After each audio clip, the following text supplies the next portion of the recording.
3. Systems are go. Ignition. Satellite launch center.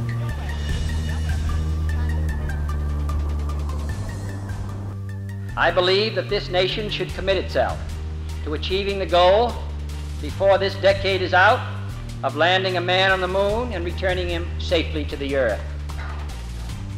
On May 25, 1961, then U.S. President John F. Kennedy signaled a Cold War space race between the U.S. and the Soviet Union.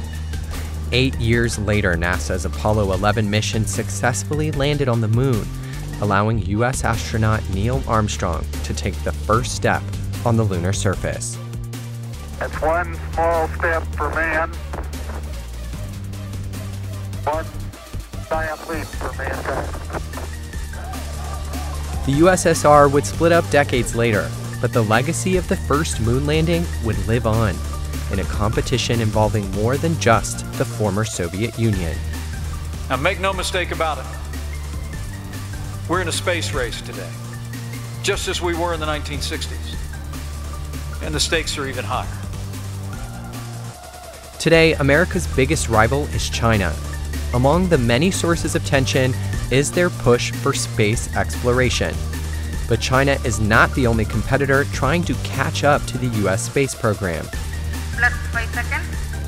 Hot on their heels are Japan and India, and fledgling programs in Indonesia, Vietnam, Singapore, Malaysia, Thailand, and the Philippines, all with lofty ambitions in Asia's space race.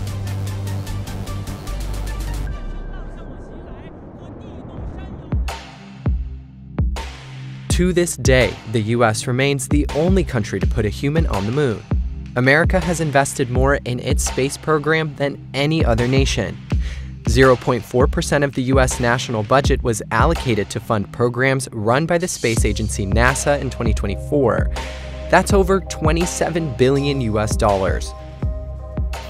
That at the direction of the President of the United States, it is the stated policy of this administration and the United States of America to return American astronauts to the moon within the next 5 years. But China is quickly catching up. 你们辛苦了。现在全国人民啊，都在注视着。 关心着你们，飞天梦啊，这是强国梦的重要组成部分。 China has long had plans to not only catch up with the U.S., but to surpass it. Between 2018 and 2022, China launched more rockets into orbit than any other country. On June 25, 2024, China's Chang'e 6 retrieved the world's first rock samples from the far side of the moon. By 2030, Beijing aims to bring home similar samples from Mars. The US and China are the only nations that have completed soft landings on the red planet. The US is definitely still ahead of China. However, this gap between the US and China is narrowing very fast. So they are seeing that they are going to lose their dominance in the near future, in the foreseeable future. That's why they are anxious. They are very upset about this. Experts say any space race, whether between the US and the former Soviet Union, or now between the US and China, is about which country has the better technology. Space has simply been a place to show off. There was a technological superiority race which was existing, and that is the primary reason why US decided to undertake a mission to the moon, because they want to do something so good, something so big, that rest of the world will realize that it is not the Soviet bloc, but it is the US which are the superpowers as far as the technology domain is concerned. China and the US are in the middle of a trade war, and that standoff has intensified military tensions in the South China Sea. If that's not enough, the two superpowers have also applied their military strategies to space. With my signature today, you will witness the birth of the Space Force. The U.S. Space Force was established on December 20th, 2019. It is a new branch of the armed services dedicated to defending national interests beyond Earth. China similarly has the People's Liberation Army Aerospace Force, created in April 2024. 这次改革后，中国人民解放军总体形成中央军委领导指挥下的陆军、海军、空军、火箭军等军种、军事航天部队、网络空间部队、信息支援部队、联勤保障部队等兵种的新型军兵种结构布局。 Does that mean Beijing and Washington are preparing for extraterrestrial warfare? There is a very strong thinking that weaponization of a space is in nobody's interest. Because at the end of the day, if you create some sort of a space debris out into the space, it is not only going to impact enemy satellites, but it is going to impact your own satellites also. And that's sort of a debate which is happening. And that's why states are opting for military aspects of the space. In 1967, the US, UK, and Soviet Union signed the Outer Space Treaty, which prohibits signatories from introducing weapons of mass destruction or making territorial claims in space. More than 115 countries have since joined, including China, making an all-out war unlikely.